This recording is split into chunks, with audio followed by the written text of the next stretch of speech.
I remember being sat down when I was 12 and my mum was like, "You're gonna start growing boobs soon," and I'm like, that doesn't sound like me. Like, I feel like that, like that's just how my brain has been wired. Growing up, I would have to learn how to fall asleep at like 4 a.m. with my dad playing vinyls real loud. Because he's got a crazy vinyl collection and he'd play them until like 4 a.m. So I would just, it was soothing to me to sleep with music on because I was so used to it. I was obsessed with Marvels for some reason. Yeah. But like, I remember every time. It's a great obsession. It's a great obsession, and they're just so smooth. I just fucking loved them. I learnt some of my vocabulary from Fall Out Boy songs. Right. The first song that I released was just like me and a little ukulele singing about how much I wanted to die. Which I think that is true emo. When it comes to coming out as trans, it's like, hey mum, I'm actually the exact opposite of who you thought I was my entire life. You go to Walmart and at the checkout desk, there'd be a magazine saying, lose 52 pounds in a week. And I'd be like, your country is broken. Like, you're a broken people. You're absolutely broken. This week on Upgrade Sounds, I talked to Noah Finnce, and I kind of got to let this conversation just marinate and speak for itself. So you're going to want to tune in for this one. Noah Finnce on Upgrade Sounds. Welcome along. So I kind of like to ask my guests all the same first question, and that question is, what is your earliest memory involving music? Probably listening to Green Day on the way to preschool. I say it's an earliest memory. I don't think it's my memory. I think it's my mum's memory that I've just imagined remembering. But she used to tell me that like if she didn't play Green Day on the way to school, I would cry. So that was like, yeah. So I've been in the like pop punk stuff since I was like a baby. Either that or first concert I went to was Busted when I was 5. Wow. And I remember not understanding why everyone was screaming because I couldn't hear anything. Yeah. I was like, Mum, why is everyone screaming? I want to listen to the music. I understand it now, but like back then that was like the only memory that I had. So Green Day on the way to preschool, was it was it a certain record or like which song, which album, which CD, do you know, or was it just Green Day? It was just Green Day. I think it was just his voice and the guitars. Like I have no concept of like, even the Busted songs from back then, I could remember what they sound like, but I probably wouldn't be able to tell you the words. It was just like the sound that I was just so obsessed with. Okay, and would you say that was kind of like a, well, I guess it was kind of soothing to some degree. Yeah. So, you know, take me on that journey. So we have Green Day, preschool in the car, then we have Busted. And then when's the first time you pick up an instrument, or when's the first time you decide, I want to be a musician? I think watching a Busted music video for the first time. There's like there's my mum had like a video camera when I was young and she filmed like whole of my childhood. And there's this video of me like in the woods with my brother. And he's just saying like, yeah, he wants to be a Busted boy. So like literally earliest memory I'd wear like the jorts, I'd wear the backwards cap. Oh my gosh. I always wanted a guitar and I asked for a guitar for Christmas. Obviously I wanted electric, but my parents were like, no, that'd be too loud and you're way too young to be able to play guitar. So they got me an acoustic guitar. And then a week later, my friend tuned the pegs too tight that the neck snapped in half. So I didn't end up getting a guitar until I was like 14. Okay. But I started getting drum lessons when I was 10. And yeah, I've always wanted to play an instrument and I was always like a big tapper. Yeah. And my brother was really big into drums. So I was just like, I want to play drums too. Mm-hmm. And how has that bond manifested, both you and your brother being so into music together? Oh, it's great. Like I remember when like Beats were a big thing, like Beats headphones. Yeah. I was always into like pop punk kind of stuff, rock kind of stuff. And my brother would show me like Kings of Leon on Beats, like bloody what's it, 30 Seconds to Mars as well. And yeah, I mean like the thing that I would do with my friends or my brother when we were like hang out at home is like we just put MTV on or we just watch like music videos on YouTube and we just sit there and be like, oh yeah, this is really good. Yeah, no, I like that.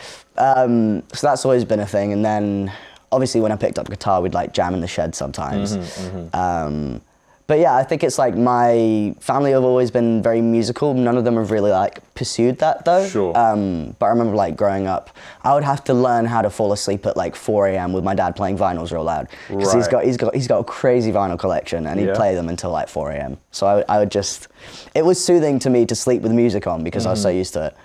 So a couple of things I want to touch on there. MTV, probably the cornerstone of many a millennial or Gen Z, depending on how you view yourself, you know, the cornerstone of many of those kids' lives, coming home from school, switching on MTV. Yeah. You know, what are some of the core memories that evoke when I talk about that, you know, MTV?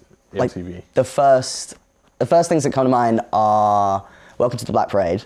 I remember that coming on for the first time, being like, what is this? Like, what is this?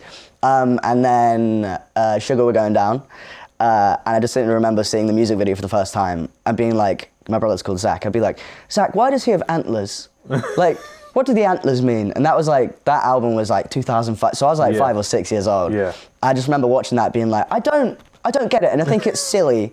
And then I wrote Sins Not Tragedies. I remember being like, oh, he sings too American.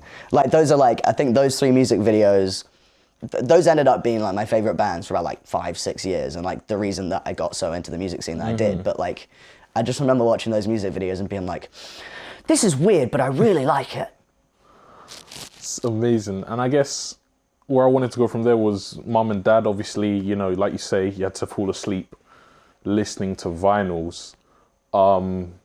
My dad's a big vinyl collector as well. So having that almost encyclopedia, that's not something we can really, you know, not a lot of people have that now because, you know, it's so easy to just go on your phone and show somebody your library. But I guess one of the most exciting things about exploring music is, you know, pulling out these old vinyls, you know, blowing the dust of it, smelling it, all of that kind of, you know, that exploration. Are there any vinyls that stick in your mind when you think about, you know, your dad playing the vinyls or even you exploring his collection? Yeah, he had I think he had like, it was like a special edition like box set of Californication. I think it was that album, but Red Hot Chili Peppers. It was like a little, we had a vinyl and then he had a little CD set with a box and it had like a spinning top. And I remember he had like a bunch of marbles that were shaped like the planets and like colored like the planets. Of course. And I was obsessed with marbles for some reason. Yeah. But like I remember every time. It's a great obsession. It's a great obsession and they're just so smooth. I just fucking loved them. But like I remember going into the living room, not every day, but like he'd always get them out every now and then. I'd be like, can I play with the marbles? Yeah. And I don't know if this is actually true. Somebody broke the tip of his needle on his vinyl player. And I think it was me. Okay. But I think it was because I just found the whole, like, because it was so tactile. Like, obviously you can, like, stream stuff now, but, like, as you said, like, I didn't know how to use vinyl players, but I'd ask my dad, like, hey, can I get it out? He's like, yeah, okay. But you have to don't touch it with your fingertips. You just have to take it out really gently. You put it on gently, and I like that you, like, pull a little arm and it, like, goes onto it. So, like, yeah, that was, like, proper fun for me, but definitely the marbles. Wow. Favorite memory. And then how do we get to the earliest iterations of Noah Finnce? Like, how do we go there? That's a good question. Jesus. It's a long story. Okay. Well, listen, we got time. Okay, cool. So you take as long as you need. The way the story goes in my head, I always been into this kind of music. Like, I think Fall Out Boy, obviously Busted was a big thing for me, Green Day was a big thing for me, but I was so young that I wouldn't be able to like Google them or know what song to play, but Fall Out Boy was the first band for me where I was like, oh, okay, I want to know every single thing about this band. I would listen to every single album, I'd go through like all the unreleased demos, I'd read up all the lyrics, and I was like 10 years old, so I had no idea what half the things they were saying were, so like I learned some of my vocabulary from Fall Out Boy songs. Right. So they were like the big thing for me, and then it went on to My Chemical Romance. But I grew up in a naval boarding school, in the closet as a trans guy. So I went through my entire school life as a girl. And the only place that I had where I could like feel like I could be myself was the internet. So I started off as a My Chemical Romance fan account in 2013. I would find every single high quality picture of Frank Iero. Like, that was my shit. I was like, I'm your guy if you want these HD pictures. And I kind of like built a community for myself there. Maybe like 2013, 2014, 2015. And I like, the friends that I have nowadays, like my best friends, I've all met them from that like era of Instagram. And I got a guitar for my 14th birthday, I think. And I taught myself how to play. And I'd teach myself how to play through My Chemical Romance songs and Fall Out Boy songs. So then I started posting covers and not just pictures of Frank Iero. And then eventually, like, it would be less of just like, you know, the screen cut off of me and a guitar. It would be like my face in it. And then I grew in confidence there. I was like, look, I'm a separate person in school. It was like a Hannah Montana double life situation where I was like, girl in school, boy online, hope nobody sees any of the things that I post on the internet because that would be terrifying. But Isn't that just such a crazy thing that like I feel like I understand the exact era that you grew up in where almost as kids and as teenagers, we could be who we wanted to. We were the first generation really getting involved in the internet. Yeah, we could be who we wanted to be online and be into the music that we wanted to and have our Tumblr accounts and all of that stuff. Right? But God forbid anybody at school find that, right? That was like, for me, it was like that because it was like embarrassing in the first place, just having a fan account. But like with the added like trans thing, like I had a completely different name in school. The idea of anybody finding anything that I posted online would give me like panic attacks. Like I was so stressed out about it. Right. But that's where everything started. So like I'm assuming you did have friends in school that were probably into the same music as you. No. Okay. It was like a naval boarding school. There were like 400 kids in the entire from like age 11 to 18. Okay. So there was like, I think one girl in my year that listened to the same music as me, but we weren't like close. She was great, but like there was no one really that was my person. Right. And I met them all online. But yeah, I'd start posting covers there and then I start posting singing covers. And yeah, that was when like the YouTube channel kind of started. It was because that this was back in the day where you could only post like 15-second videos on Instagram. So if you wanted to post a whole cover, you'd have to go to YouTube. Of course. And then like a few of my YouTube covers started doing well views-wise, and then I was just like, all right, I'll just post more here. And yeah, I wouldn't really be able to tell you like when the like Noah Finnce thing started happening. I think it was like a slow progression from like fan account to person that does covers to person that posts about their life. Sure. I think I just started being more open online. And then yeah, I would always like write stuff to myself, but I would never put it anywhere until the first thing that I released that was original music was in 2018, which was Asthma Attack, which was like a little ukulele song it's interesting because like I grew up on pop punk, emo stuff, like I was obsessed with Of Mice and Men, like Bring Me, like heavier stuff as well. But the first song that I released was just like me and a little ukulele singing about how much I wanted to die, which I think that is true emo. I think that's true emo. Yeah. But that was the first original thing. Well, can I just say how glad I am that you're still here? Yeah, well, thank you. No, me too. But yeah, I guess like that was the beginning, I guess, of the Noah Finnce thing. Okay, if you can't tell me exactly, you know, the pinpoint or the turning point, what was the first song that you wrote that you felt, okay, this sounds like me? Was it Asthma Attack or was it before that or after that? No, it was, well, I like the first song that I released was Asthma Attack. I would write little metal riffs and send them over to my friend and they'd add vocals to it and we'd be like, bro, we're rock stars. Yeah, I don't think Asthma Attack, I think Asthma Attack felt like me at that point in time, but at that point in time I didn't feel like me. I think the first thing was Underachiever, which sounds like a Green Day song if someone from Gen Z wrote it. And I remember sitting and writing that in my bedroom being like, wait, no, I can actually write this kind of music and I actually like it. And I would like listen to it over and over again. I'd be like, wait, this is cool. So I think definitely Underachiever was that one. And then Life's a Bit is another song that I wrote around that time that I think it still wasn't like me now, but it felt like I was going where I wanted to go. And okay, so we get these songs, and you say it doesn't feel like you now. Yeah. Why doesn't it feel like you now? What's changed in that process? Oh, so a lot of it is like just like mental health stuff, like transition related stuff. Sure. I came out to everybody in my life in 2017, like a few weeks after I finished school. Sure. And when you come out as trans, it's not just like a one and done kind of thing. You have to come out to everybody in your life. And it's not just like, hey mom, I'm gay. Like, I like boys, I don't like girls. Because that's one thing to accept, and that's definitely a struggle. That's definitely hard for so many people. But when it comes to coming out as trans, it's like, hey mom, I'm actually the exact opposite of who you thought I was my entire life. And to be fair to them, like I've always looked like this. Like, it was not a surprise to any of them. But that was like a good few years after coming out. It was me just like trying to figure out who I was to the world. Because I knew who I was internally, but trying to like actualize that in the real world was like terrifying. What did that look like? So it looked like I came out to everybody on Facebook, and I remember the first time was like, contrary to popular belief, I'm not a lesbian. That was like the start of it.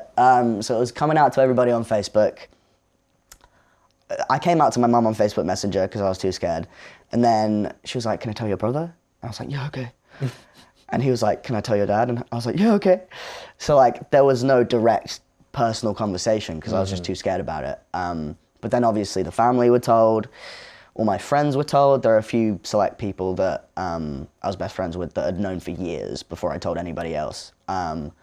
But yeah, coming out in real life, terrifying. That was asking people to call me Noah, asking people to change their pronouns, but feeling guilty about that. Because there's like it's like kind of making everybody around you view you entirely differently than they have your entire life. So that took a good few years.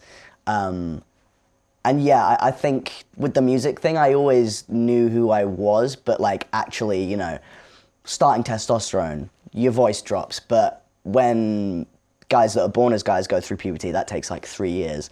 I started Testosterone. Within 2 months, my voice was deeper. 3 months, 4 months, 5 months.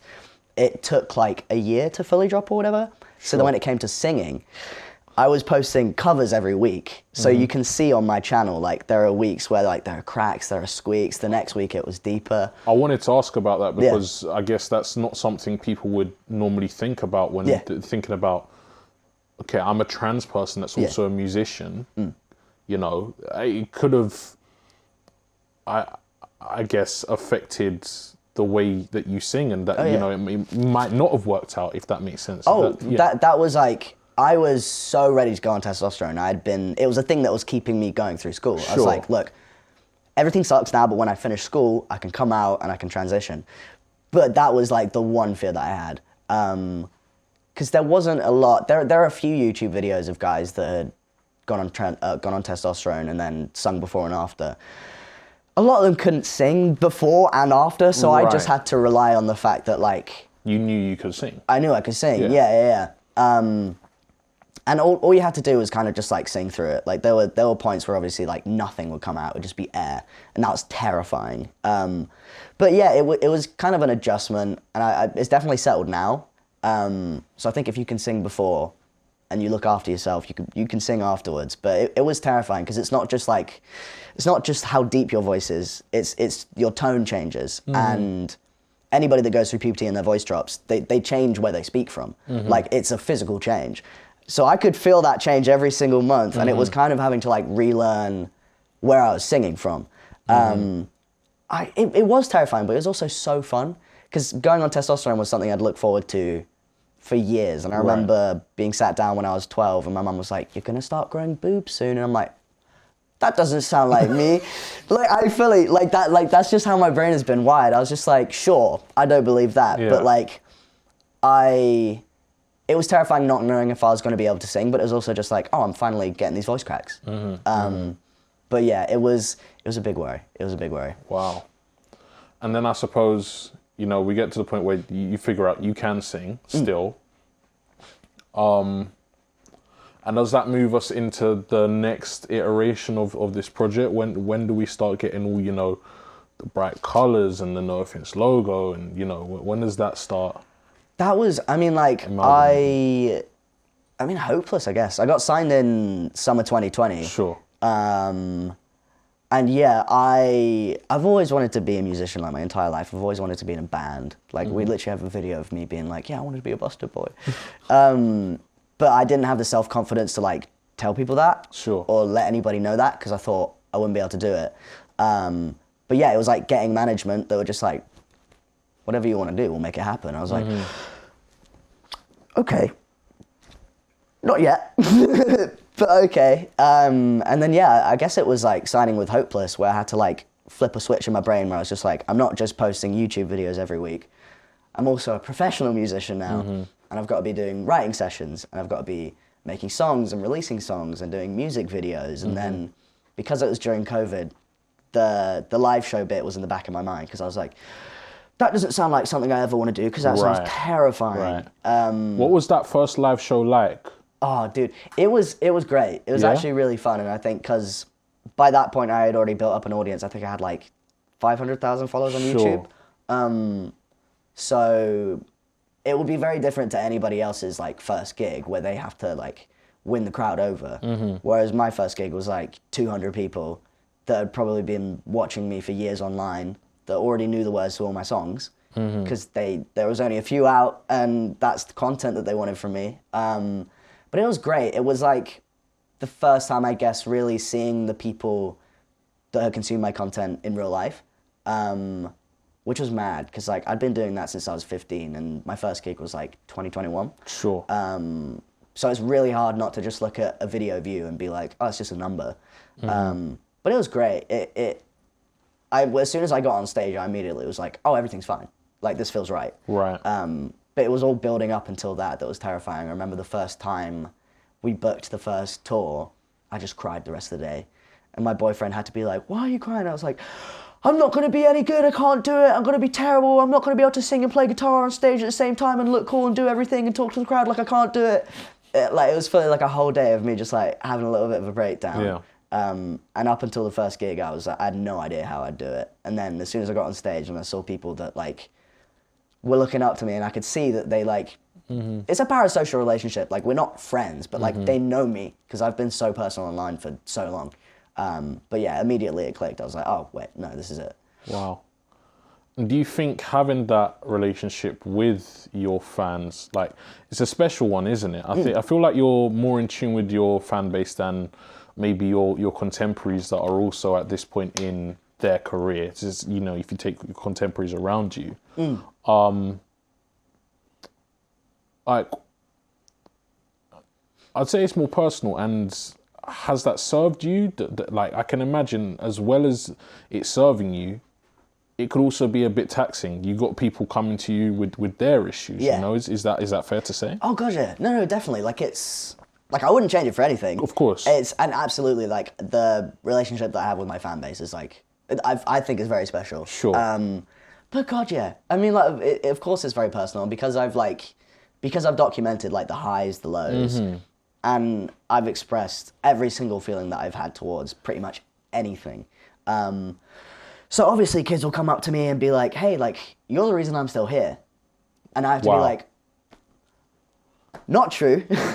You're the reason you're still here. Of course. But I appreciate that. But yeah, I mean, it does get, I think overwhelming is the word, like very intense. It's a lot to hold on to, isn't it? It is, and I think it's one that you obviously have to engage with these people, because like, I remember like meeting Frank Iero for the first time. Right.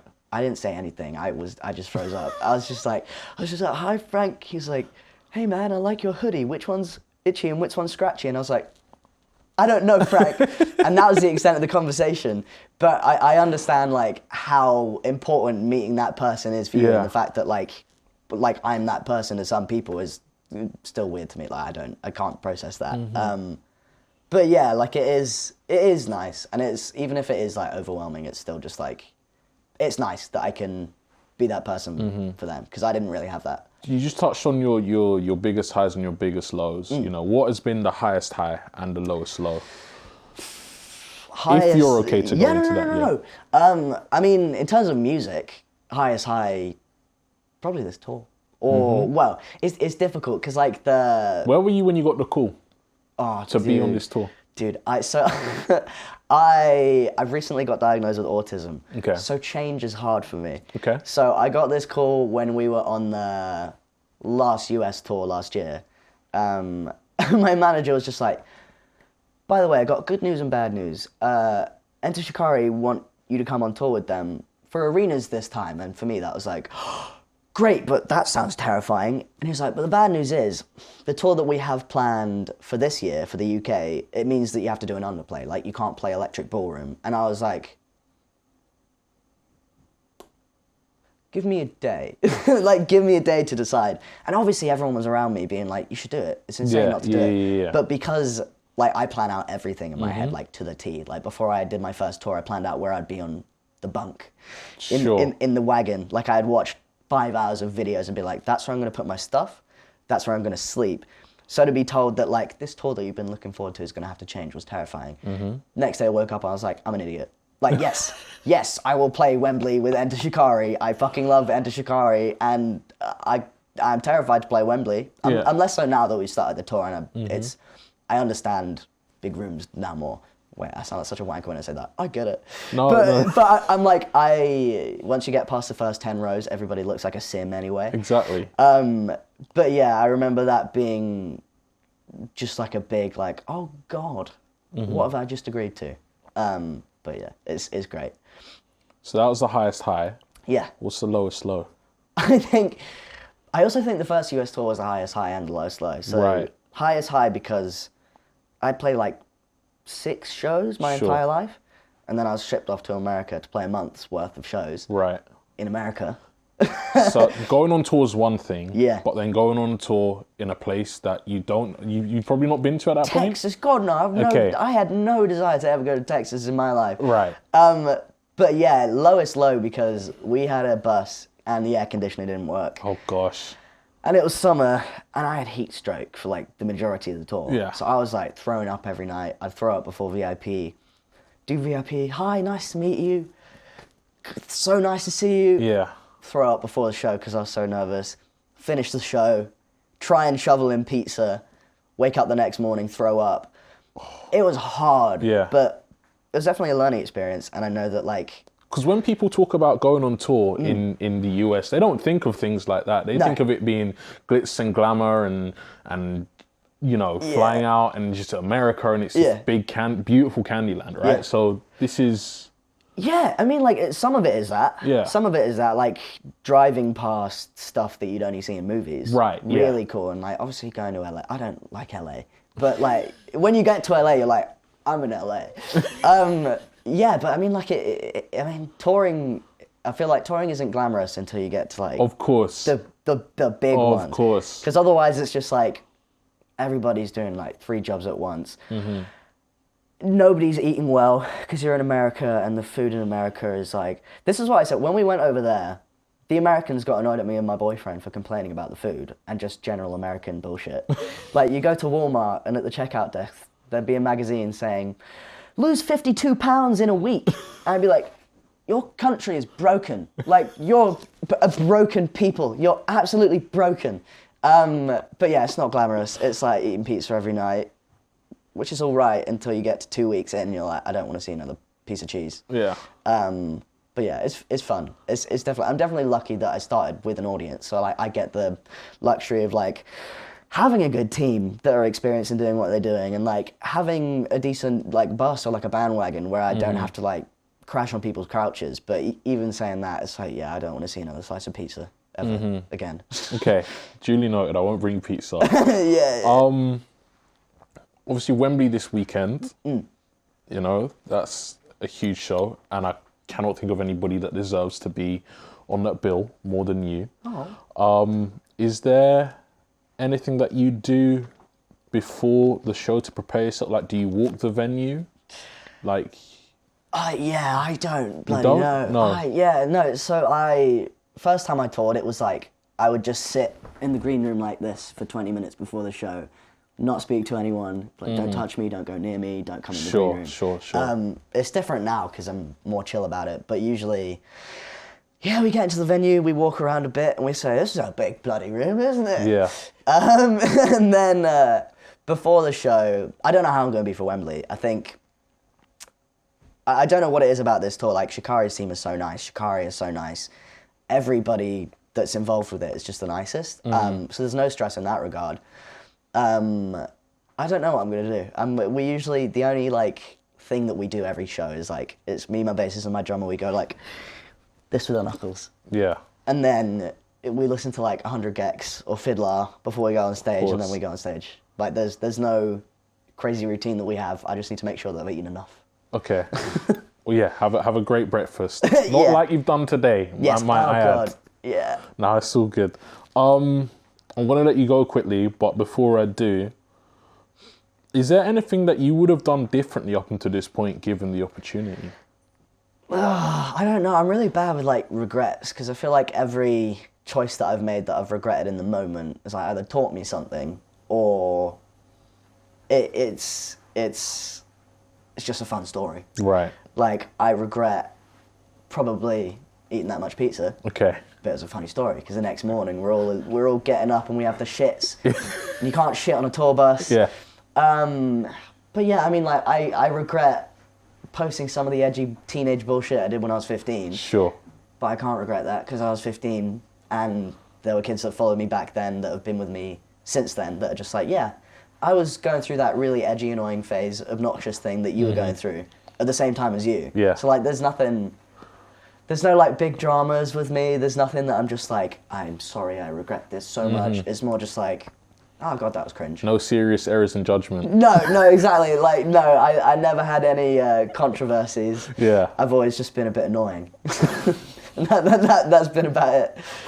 Oh my gosh.